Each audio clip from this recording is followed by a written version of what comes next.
I'm Julie Ford with Julz of Life, here again with Vivian Ford. And we are here with our fourth Tools of Life by Julz of Life. So, like we said in our last episode, we are packing for camp. And there are some processes that Miss Vivian uses for packing for camp. And it's a valuable tool because you end up packing for all kinds of things, and you gotta know how to pack your stuff so you have your stuff when you're away. So I'm gonna flip her around and we're going to hear what her process was. So here we are with Norman the pack dog. He's very busily packing right now. And Vivian and all her stuff for camp. So she is going to tell us about her process. So when you found out you were going to camp, what was one of the first things that you decided you needed in order to pack for camp? A suitcase. Okay, a suitcase. But how would you even know what to put in said suitcase? Well, you need to check the weather and make sure that you have weather-appropriate clothing. You need to make sure you know what you're doing. So what are you doing in this next week? A lot of stuff. We're going to be going swimming and hiking. Where are you going first? The Dells. Okay, for? 4-H camp. 4-H camp. And how many days are you going? 4 days, 3 nights. Okay, 4 days, 3 nights. So now you know what some of the things you have to pack. But before you ever went to a 4-H camp and had no idea what to do, how did you know what to even put on, on your mind about packing? One of these things called packing list. What is that? Oh, so they gave you a packing list of things to bring and things probably not to bring. Mm-hmm. Okay. Yeah. And then what did you do after that?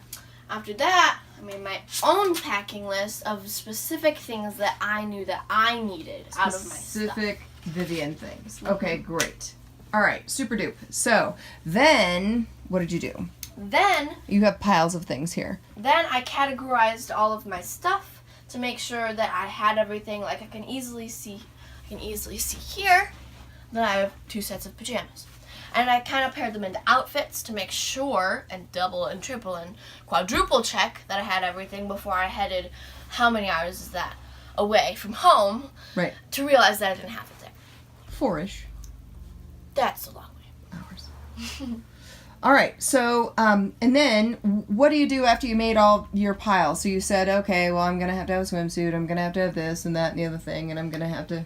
Well, after that, you're going to kind of analyze how much stuff you need to put in your suitcase, and then you can see how big of a suitcase you need, and you also have to look at the requirements of the size of the suitcase, because some places, like airplanes, you have to have a certain size suitcase, otherwise you have to pay an extra charge. No one likes extra charges. Right. And what if you wanted to take like 7 suitcases on this 4-H camp trip?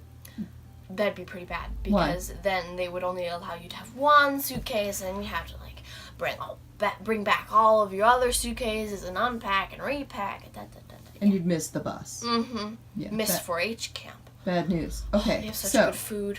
And they have such good food at 4-H camp. This is good to hear. Wow. Okay. So then what? Then you have to strategically pack everything into your suitcase. Oh, I see something missing. Are you not going to brush your teeth at 4-H camp? Oh, I have all that in the bathroom. But it gets packed later, maybe? Yeah, okay. Because I need to brush my teeth tonight. Really and, glad to hear that we're packing a toothbrush. Beauty. Okay. So then you put your stuff in the suitcase. Mm-hmm. And anything that if you're packing ahead of time, anything like my toothbrush or whatever else I need to pack that I'm going to use up until I have to leave for camp, make sure you leave space in your suitcase for that, so they're not like having to unpack and then consolidate everything and then repack. Okay, great. So what if you want to keep things nice and not all wrinkly? Like I know at this time you don't have to put a dress in there or anything like that, but what if you did? Do you know if there are any ways to kind of save that dress, make sure it doesn't, do you just crunchel it up like this and throw it in there? No, you have to make sure that it's folded nicely, and then you can roll it and make sure that it doesn't get smashed by anything. Okay, so rolling it is a trick. Rolling it also actually saves room, but I think I'm going to have enough room in this suitcase because it's a nice size.